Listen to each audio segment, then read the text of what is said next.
Olá. O período de internação dos bebês prematuros pode ser desconsiderado da licença maternidade de 4 meses. A proposta para alteração na consolidação das leis do trabalho, a CLT, já foi aprovada aqui no Senado e está em análise na Câmara dos Deputados. A Alessandra teve um parto prematuro. Sua filha, Alice, nasceu com 24 semanas, pesando pouco mais de 600 gramas. E a Alessandra conta as dificuldades enfrentadas. São dias de luta, são dias difíceis, né? A gente tem que estar aqui o tempo inteiro por conta do leite, que a gente ordenha o leitinho para dar de 3 em 3 horas. Tem toda a questão emocional mesmo. As dificuldades são maiores, a gente chegou na metade do caminho.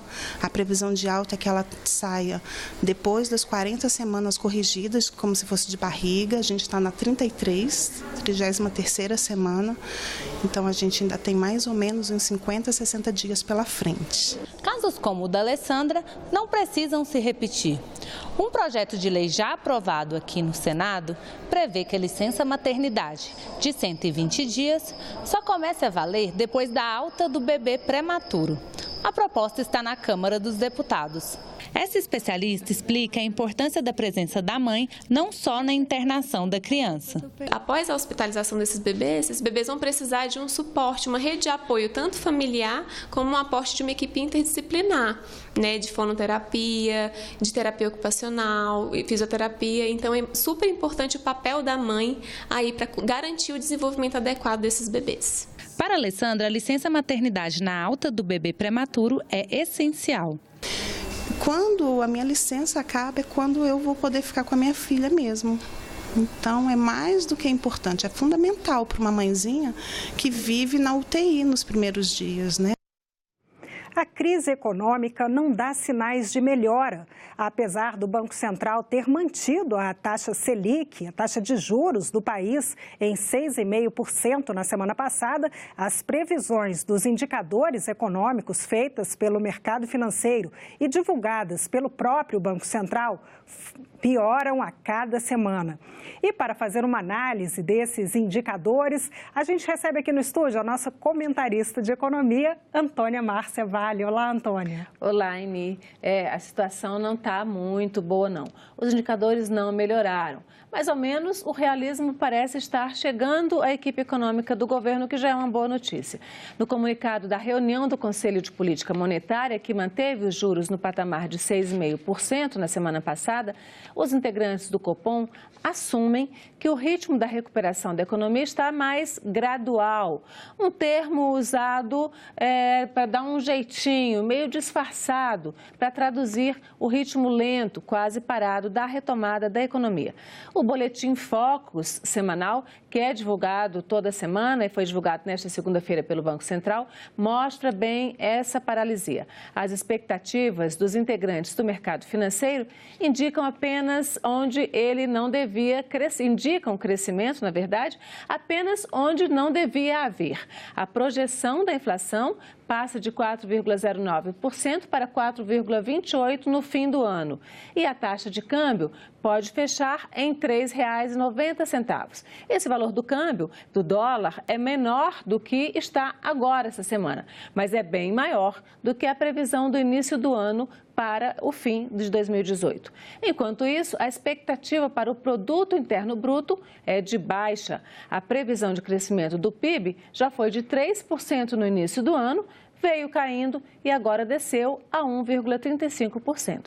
Mas, Antônia, como são feitas essas projeções que mudam a cada semana? É verdade, elas mudam e elas são feitas a partir de uma pesquisa que o Banco Central faz via internet com os economistas dos bancos e corretoras de valores. Pouco mais de 100 operadores financeiros, assim, os cabeças da operação financeira no país, como eles são chamados, né?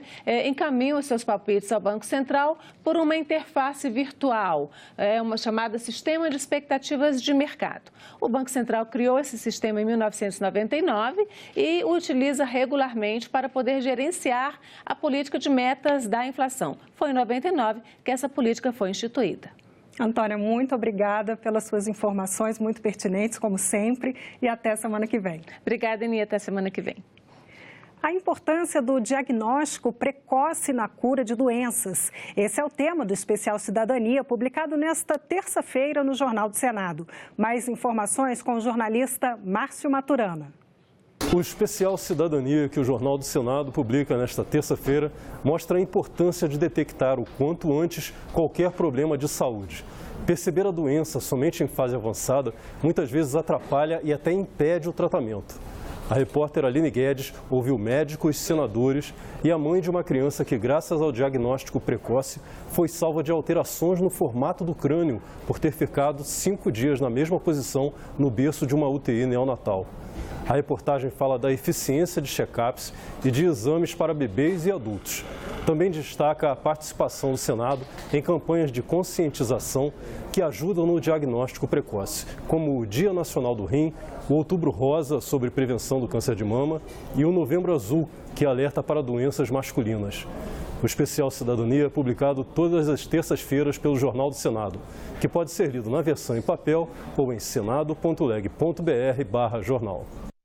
O Brasil não é o único país da América Latina com eleições marcadas pela forte polarização da sociedade. A crescente divisão do eleitorado entre dois partidos de extremos opostos tem levado especialistas a discutir o futuro da democracia na América Latina. É o que você vai ver no programa Eleições 2018 desta semana. Os detalhes na coluna do jornalista Ronaldo Martins. O Brasil escolherá seu novo presidente em outubro. Somos o último em uma lista de vários países da América Latina que realizaram eleições presidenciais em 2018.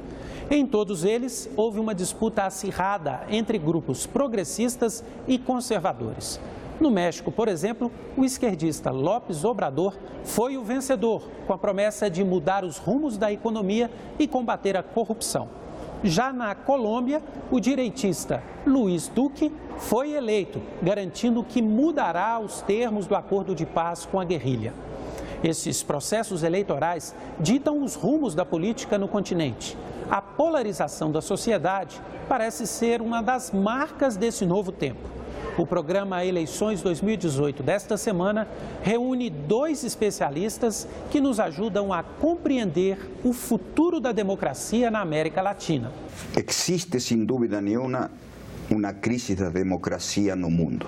E a América Latina não está fora disso. É uma tendência mundial profunda, digamos, tá? Que é em parte porque a institucionalidade democrática tem dificuldade de se adaptar às transformações profundíssimas geradas por a disrupção tecnológica e pela globalização. O que está acontecendo, além dessa polarização que nós vemos em alguns países, são que alguns temas se tornam muito relevantes em todas as campanhas eleitorais. A questão da corrupção, sim, que inclusive se espalhou do Brasil com os mesmos personagens, às vezes, por outros países da América Latina. A questão da violência, quer dizer, a América Latina hoje é a região mais violenta do mundo, e isso acaba favorecendo o discurso mais à direita de uma reação policial, principalmente, mais do que uma reação sobre os problemas que são estruturais da economia, das economias da América Latina. O Brasil gasta 1,5% do produto interno bruto em defesa. É menos do que Índia e China. O presidente, que vai assumir o Palácio do Planalto em 1º de janeiro de 2019, vai encontrar forças armadas carentes de novos investimentos. Esse é o tema da última reportagem da série sobre os desafios do novo governo no posicionamento brasileiro diante do mundo.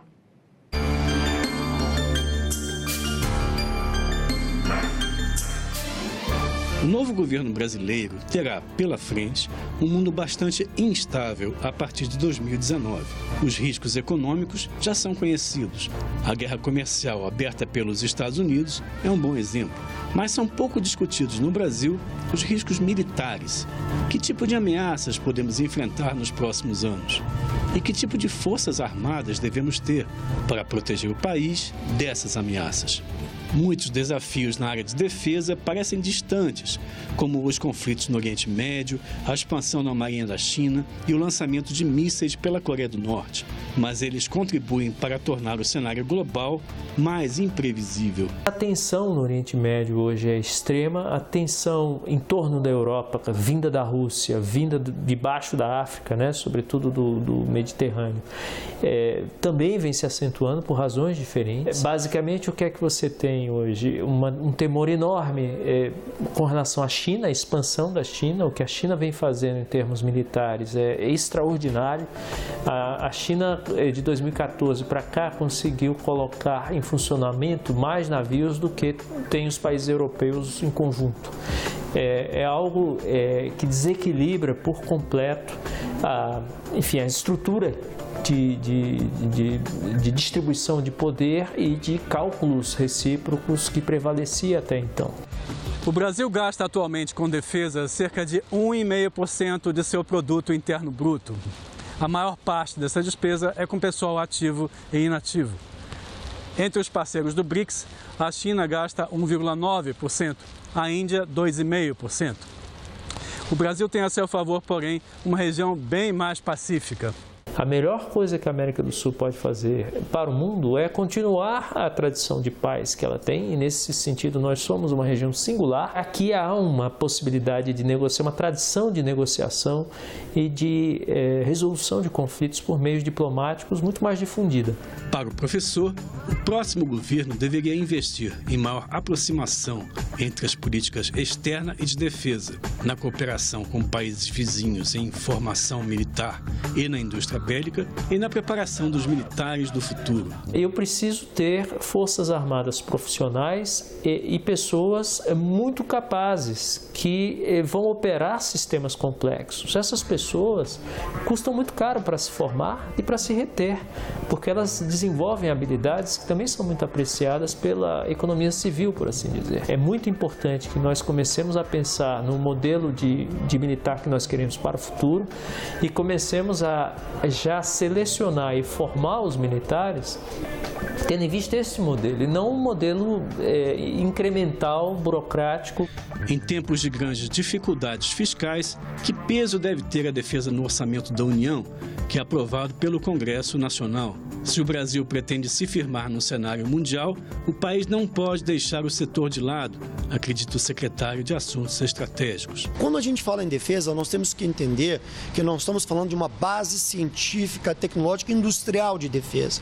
Isso não só fortalece as nossas Forças Armadas, como também gera ciência e tecnologia e gera emprego. E se nós não fortalecemos o poder da defesa e o poder da inteligência, nós estaremos deixando flancos graves e que fragilizam a nossa segurança nacional.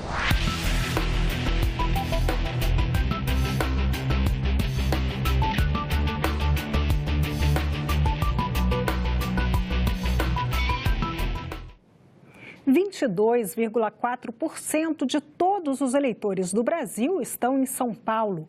O estado é o maior colégio eleitoral do país. Conheça quem são os candidatos ao Senado dos paulistas. São Paulo. Antônio Neto tem 65 anos, analista de sistemas e administrador. Ele é presidente da Central dos Sindicatos Brasileiros. Cidinha tem 61 anos e é psicóloga. Tem pós-graduação em História da África e do Negro no Brasil. Disputou o cargo de deputada nas últimas eleições. Diogo da Luz tem 51 anos, é produtor rural e piloto de aviação comercial. Em 2016, disputou a eleição para vereador. Doutora Eliana Ferreira tem 50 anos e é advogada. Nos últimos anos, trabalhou para a Associação dos Professores de Osasco. Eduardo Suplicy tem 77 anos, é economista e professor universitário. Foi deputado estadual, deputado federal e senador por 24 anos. Atualmente é vereador. Eduardo Daniel Cara tem 40 anos, é cientista político e doutor em educação. É coordenador da Campanha Nacional pelo Direito à Educação. Jair Andreoni tem 68 anos e é advogado. Foi deputado estadual entre 1983 e 1987. Gilmar Tato tem 53 anos e é graduado em História. Foi deputado estadual, deputado federal e secretário de Transportes da cidade de São Paulo. Khaled tem 42 anos e é servidor público municipal e diretor do Sindicato dos Servidores Públicos de Bertioga. Já concorreu aos cargos de vereador e prefeito da cidade. Major Olímpio tem 56 anos e é bacharel em Ciências Jurídicas e Sociais. Já foi deputado estadual e atualmente é deputado federal. Mancha tem 62 anos e é metalúrgico.